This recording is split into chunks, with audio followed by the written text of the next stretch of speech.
Alright, ladies and gentlemen, welcome back to the channel.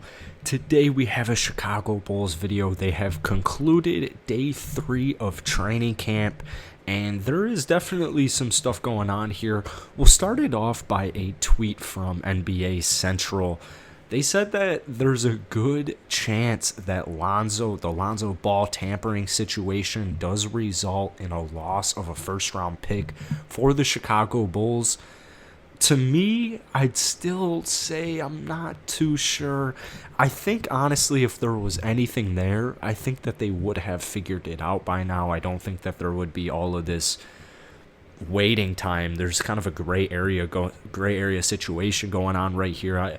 I just feel like if they had something definitive, if they had definitive proof that there was tampering involved, I feel like they would have already been docked a first-round pick.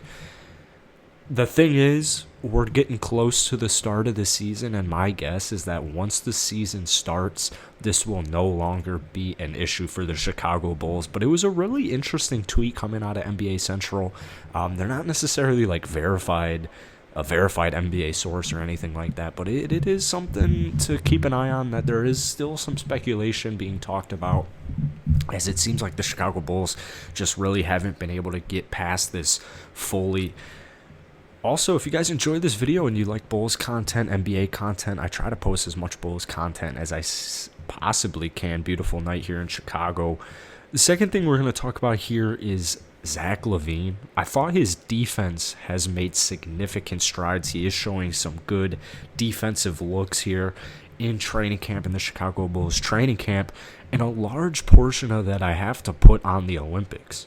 Coach Popovich is not one to shy around when it comes to defense, and especially when you're playing international teams and you have Coach Popovich there as your head coach. It's just completely different, because in European basketball and international basketball, there's so much more of an emphasis on the defensive end that you saw it time after time. Like, if you're not going to be able to play good defense, Coach Popovich is not going to play you. So you really saw kind of an uptick in intensity, in energy, defensive, honestly, just like some good defensive results. So I think that will very much translate into this next season for Zach LaVine and the Chicago Bulls.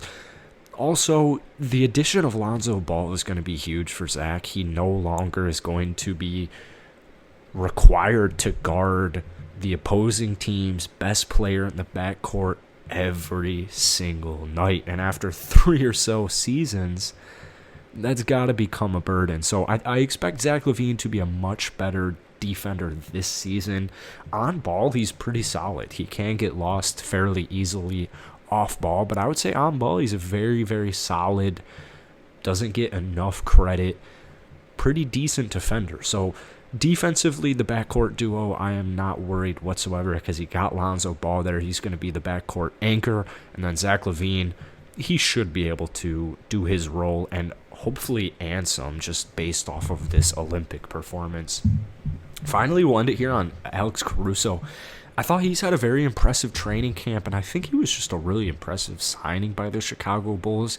He is going to be one of the Bulls' best defenders this upcoming season. They will be able to insert him into a multitude of different lineups. So Alex Caruso should be in line for a much better season, just because he's no longer going to be overshadowed by just superstars like LeBron James and Anthony Davis. He should have a much bigger role on this Bulls unit than he has in his just honestly whole NBA career here to this point. So I think that's only going to feed into his confidence. We've seen Alex Caruso. He can shoot the ball. He can defend. He has crazy bounce. NBA champion, like, he lives for these types of moments, and I think getting a change of scenery is going to really be key for Alex Caruso. I think he's going to be one of the underrated, kind of most overlooked players on the Chicago Bulls roster. I fully anticipate he'll have a great season. He's also a tremendous shooter. I think that gets overlooked as well. Last season, he shot 40% from deep, the Chicago Bulls can definitely utilize a very solid 3-and-D-esque player with tremendous energy, possession after possession. So great day 3 here from the Chicago Bulls. It's been a very good training camp, some good Kobe White injury situation news going on. Hopefully he'll be back soon. Patrick Williams, his injury was a little tough, but hopefully both of these guys are able to recover with minimal time lost, and hopefully they're going to be 100% and 100% ready and healthy for the rest of the season. So that's it for today. If you guys enjoy the Bulls content and you want daily Bulls content, be sure to hit that like button and hit that sub button. Peace.